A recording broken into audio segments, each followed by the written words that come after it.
Welcome back to the Marketing Muscle Up podcast show. I'm your host, Richard Eternigy, and in today's episode, I am talking to a multi-studio owner, somebody I met around 12 months ago, and this guy is leading the charge in a lot of different topics. He's very much online. He believes in AI. He believes in staff education, growth, and I wanted to bring you on the show, Robbie Mattei. Welcome to the show. Thank you, Richard. Thank you for coming in person here too, you know what I mean? Here you are in the Sunshine Coast, and I've got the honor of interviewing you because you're doing some really cool things at the moment. Thank you. By the way, you're a multi-studio now, Vision Personal Training, Marrickville and St. Leonard's, Yep. And you've got a great team in place there. And one of the things that really resonated when our company is doing your content, our Market Leader program, you raised your hand and you said, listen, I want to be a position, I want to be a brand, I want to make sure that I can impact people. Now, a lot of studio owners focus on the brand of the studio, which you are doing already in what we're doing with your studios. However, you said, hey, Richard, I really want to take this and actually become a brand. And I love that because I love brands. I love personal brands, as you know, and you already understood the value of that. You know, personal brand, Alex Hormozi, Gary Vaynerchuk, Dan Martell, I know is your one of your coaches, and you understood it. A lot of people say, what's a video? I remember 15 years ago, I was like, well, what's a video? Why should I do a video for? And so you've got a very good insight of things. So I wanted to really ask you about that. But let's go back a little bit. I think it was 2013, and you came to Australia with a couple grand in your pocket. And fast forward a couple of years later, you were employing a whole bunch of team members. Take me through when you came to Australia and why you came to Australia with a couple bucks in your pocket. I feel like I'm not a tree, so I'm not a tree, so I don't have to stay in the same place if I'm not happy. Trees don't have a choice, but I do. So I wanted to really make the choice of my life where I wanted to be in a place that will give me the opportunity to grow. I felt stuck. I felt unvalued.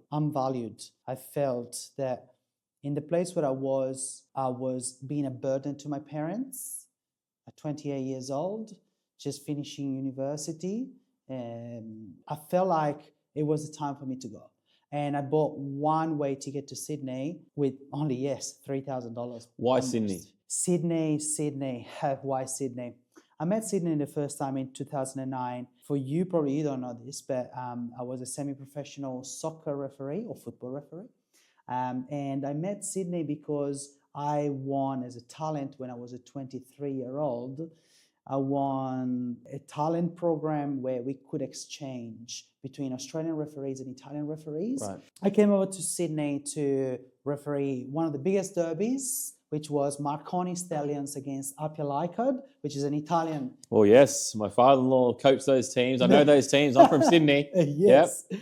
And then I think it was Croatians against Greeks, yes, which was Sydney Olympic against Sydney United as well. In those 2 weeks, I found a lot about Sydney.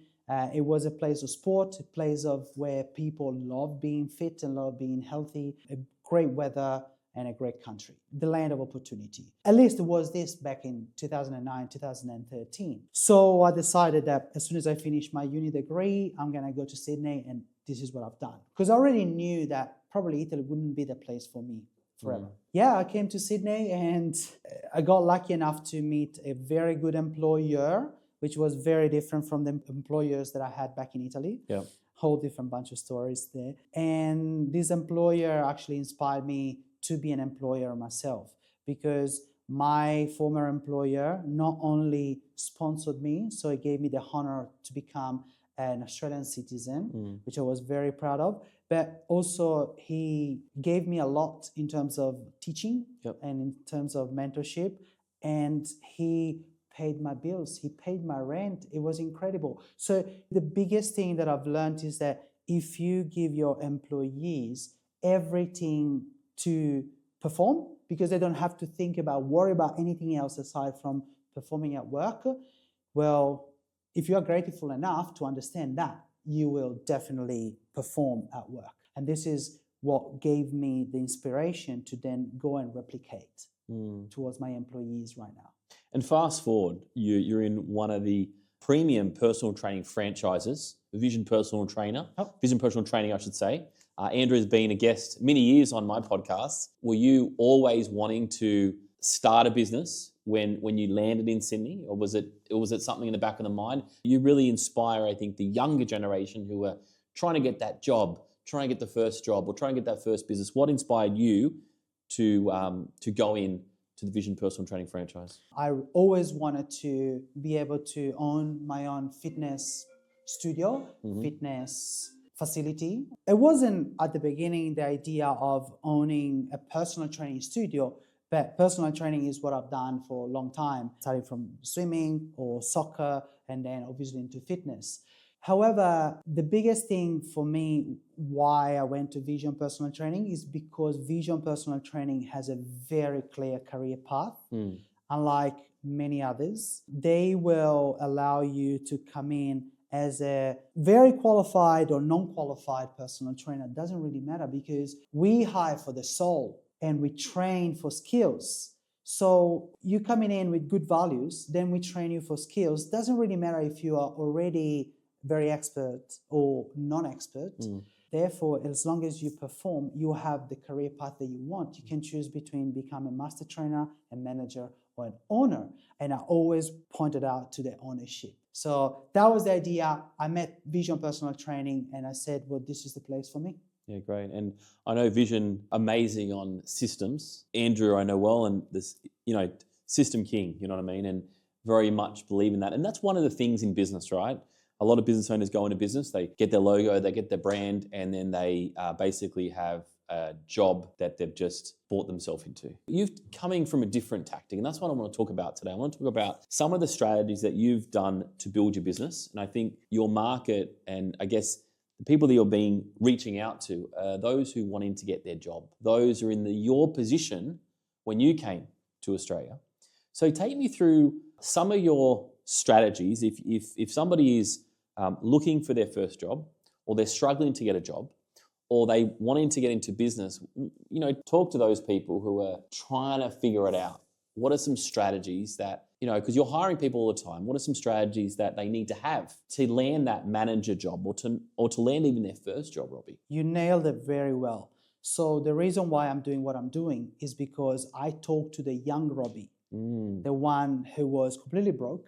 They had no hope on anything whatsoever and had to build all by himself. So I want to talk to all the people, the young generation, whether they're Australians or from overseas, it doesn't really matter. Because as long as you got values, and that's the first thing that we need to talk about, values, then the skills can be learned, can be taught. That's easy. So I guess biggest thing here is the strategy is only one. Many people try to reach that work-life balance, but the work-life balance, they need to understand, only comes after many years of grinding and hard work. And by saying hard work, I'm not always saying you have to do 4 hours of sleeping and working 16 hours a day. It could be simply caring about your people and put the intensity in those hours that you do. Many people, unfortunately, are very distracted nowadays. And elimination of the distraction is the first thing that will get you to where other people don't. What are some of the distractions today, Robbie? Notifications of your phone, scrolling, dumb scrolling, anything that comes off even when you walk on the street. Right now, people build their business based on distractions. And even the normal memberships on Netflix or all the paid TVs that we have, that's a distraction. Oh, did you see that TV series? Oh, how about, mate, you're going to do your job when you're not running sessions and you're going to check your food diaries of your people.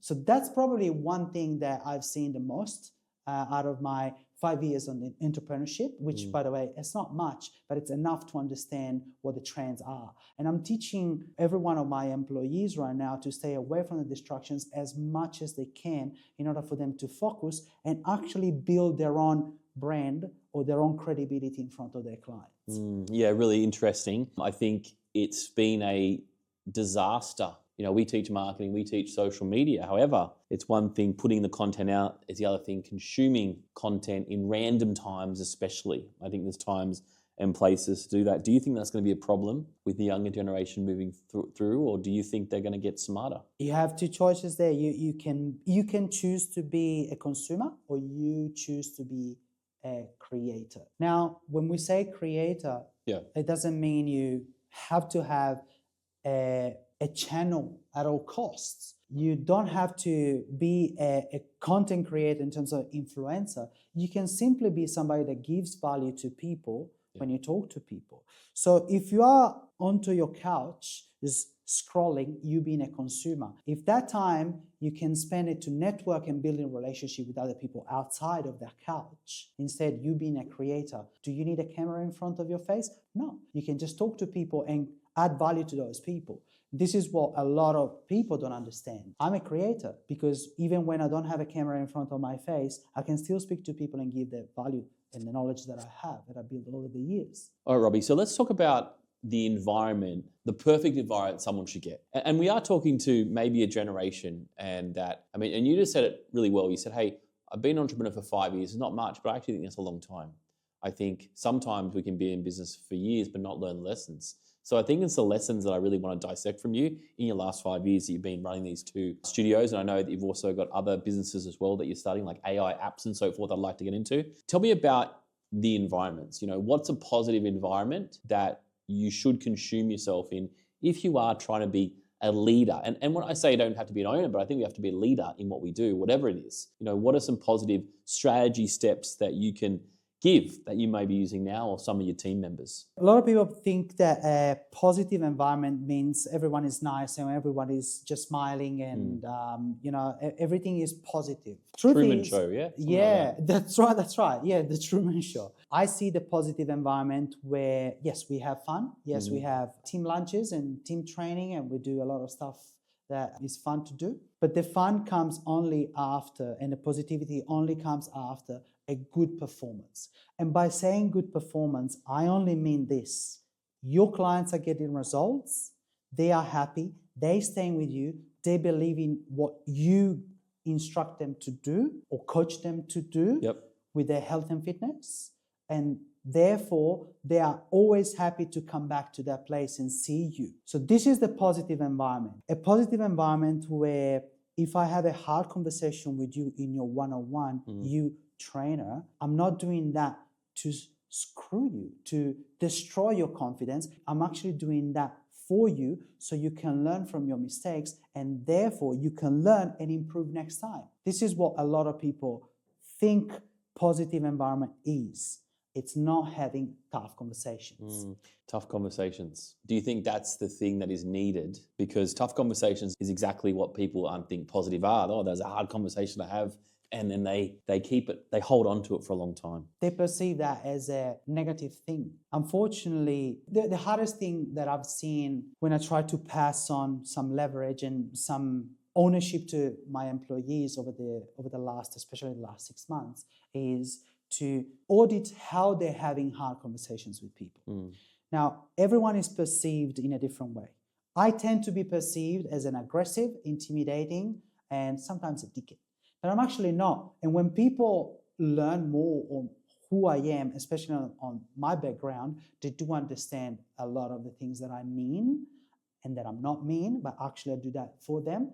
And finally, people start thinking and start learning what I actually want for them, and they understand that those tough conversations are actually to improve them. So therefore, they're able to then pour into other people and have the same hard conversation in their own style, and they actually can impact people in a positive way. At the end of the day, whatever conversation you have with somebody, and then that's going to impact their performance the next day, that's what positivity is. Positivity is not everything is going well, and then the next day, 3 clients are gone. I think it's a great lesson. I've grown up that way. I've got a father-in-law who's Italian, and he loves those tough conversations. And essentially, I think when you can get through those, and I think we are talking to possibly a younger audience, maybe a younger generation who wanted to get that. And I think it's very important because on social media, we see all the good things, all the great things. We were just talking about that before, relationships and people in business. Sometimes it's one-sided that you see out there on social media. So I think the tough conversation is a really important thing to have. What happens if you can't, if you have somebody you're talking to, you're a leader in a job they have, you have that tough conversation and they don't take that on well? What have you experienced in the past when you've had those tough conversations and the people haven't responded well? Lift or leave. There is no other way. So most people tend to leave by themselves. They understand that that environment is not the environment for them. They might think it's just negative. Truth is, most of the times, those people who leave right now are having a $25 job in a cafe, right? Where they could have stayed in the same place and actually lived, and they might be in a better position financially and in their career. So I've seen this in the past 5 years. Oh, I've seen it. We see it all the time. Oh, I believe all the time. you. Yeah. I believe you. Yes. All the time. So it's really up to them at some point, because I've never changed my approach with somebody since I started. Yes, my words and my way to communicate might have changed, and surely I've learned some lessons because I do make mistakes, and I do, and I will still do. However, one thing that I can see is that my team has been growing and my studios have been growing. So that also means there are people who can take on board the things that I teach them in one way or another, and they are actually growing. I've got, in the past 6 months, 3 people growing from a trainer position to ownership or management position. So what does that mean? It means there are people who can take on feedback, even hard feedback and hard conversations, and they can actually transform that into a positive energy to have impact into other people and makes their life better. Amazing. Love it. I want to move the conversation a little bit to systems, right? Yep. Something that probably resonated you joining the Vision Network was systems. They've got great systems, but you've also gone on and continued those great systems. We're in a world of AI at the moment, artificial intelligence, augmented reality, everything is on the table right there. Take me through a couple strategies that you've seen that have worked really well in AI, and how trainers or how the fitness industry or how anybody in business can use them. You said it perfectly a couple of minutes ago. So Andrew Simmons is an absolute hero. He's a founder and a genius when he created Vision Personal Training in 1999. Obviously, I wasn't even in Australia, right? So I've done a lot of research and a lot of learning of him, and I see him as a great inspiration, because he created a system that is scalable and replicable, because he made it very simple. Now, today, in 2025, 2026, the coming of AI gets that system easier to run, because there is a lot of back work that needed to be done in the past with that system. There was manual, needed to be done first, pen and paper, then it became over the laptops and over the iPads. Every trainer has got an iPad to track the sessions. Now the phones, the smartphones. Biggest thing now with AI is that you can offload a lot of that work, the system work, with automations. Vision Personal Training already integrated automations, like for example, Go High Level. Great. We don't have to do anything with that, because the workflow has been already all worked out thanks to Vision headquarters. So he's doing already that. Now it's up to us owners how to implement other parts of the systems with AI, whether you want it or not. I decided that I'm gonna go to it and I'm gonna do it. Being lucky enough and smart enough probably to go with a multimillionaire coach on AI, which is Dan Mattei, I've learned how to create systems to offload those systems that Vision has, so I can automate a lot of the system or the background with that. And so therefore everyone in my team, including me, can spend more time with clients one-to-one, that personal relationship. And that one-on-one doesn't have to last only half an hour, because then you need to go and do something else. Because AI is already doing all in the background while you're sleeping. So you can have better relationship at home. You can have better relationship and nurture your relationship with your local community and also with your people. And you don't have to burn out and do admin on the weekend because you've done so much during the week. You can be so much more productive with that. So I implemented 2 apps, one for cash flow, where I don't have to enter manually every single transaction that I make. So I have already a projection on my cash flow with that app, and another one as a scorecard. So all the KPIs that we have embedded into the system of Vision are now transformed into a very simple app that will have every employee will have those scorecards. Then the managers decide together and they keep them accountable. So all I have to do is to open one app and I see my projected cash flow for both studios. Yep. And then another one where I can see all the KPIs, if they're met or not at the end of the week through that scorecard. Yeah, great. Do you find that AI in the fitness industry, trainers, right? We go into there to train people to be fit. Now you're talking about AI. Are we losing the people that you're talking to, the trainers that you're talking to? Are they embracing AI or are they still not there yet? All right, so this is a hard pill to swallow for Australians. I feel like being in Canada for a couple of times, when I went there to learn a few things from them, Mattei, I found that a lot of people in Australia are still a little bit behind compared to North America. So I feel like trainers are still resistant into that, but I can see at least in my studio that they start embracing it a little bit more. We have the opportunity to use more AI, especially with My Vision app, where you can track food by just taking photos and that scans the carbohydrates, protein, fat. So good, yeah. So that's good. But also with a lot of large language model, like ChatGPT, for example, we can create a lot of stuff, for example, standard operation procedures for marketing or sales or even just retention, where you know exactly, onboarding especially, when we can implement everything that Vision gives us into a spreadsheet without spending too much time or put it all together. So we just need to follow the system. So I think we're coming to that way. It's just a little bit slow, but this is what I'm trying to do. And this is my focus for 2026, making sure that that process gets faster and faster and faster so I can make the life of my trainers and my managers a lot easier. That's my role right now. So I'm more like a maker job rather than a manager job. I got the managers to manage the studio, and now I need to be more like a maker so I can make their life easier. Love it. Let me flip to high performing. I think to do anything in life, doesn't matter if you're owning a business or you're a manager or your employee, everybody's going to be a high performer today. I'd love to know some of your high performer traits that you do every day to be Robbie. What are your tricks of the trade for high performance? High performance is not something that you need to train yourself into it. It's just your identity. So for me, high performing starts from the night before. Okay. You prepare everything. You have an alarm to when to go to bed, not to when to wake up, because... Hang on, you said you have an alarm of when to go to bed, yes, not to wake up. 80% of your problem can be solved by just going to bed on time. So if you go to bed at a certain time, that gives you enough sleep and deep sleep for the next morning. Yeah. The next morning, you wake up at early enough time to not have people messaging you and busting you with emails and texts. You can just go into deep work. How about I challenge you, trainer, in the first hours of the morning to wake up, and in the first hour or 2 hours or 90 minutes, you do deep work about preparing your whole day.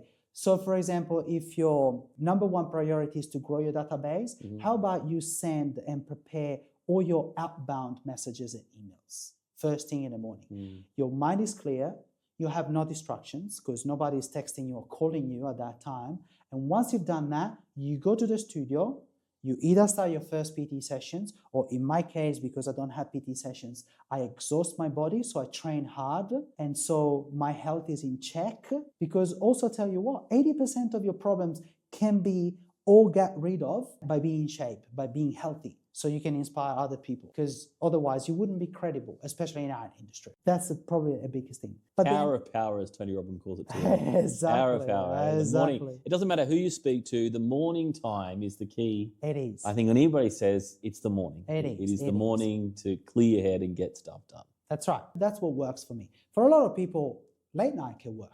And if that works, it means you don't have to wake up early in the morning. If that works for you, and if you don't have, for example, personal training sessions, or if you don't have to open the studio quite early. But see, the thing is that a lot of people would now battle for what we just said about the early morning. Oh, I'm not a morning person. So what?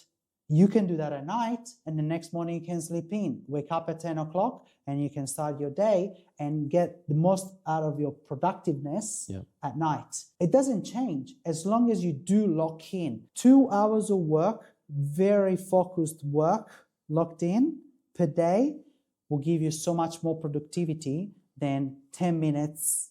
Bits of this. And sometimes that's the most productive work you do in the entire day.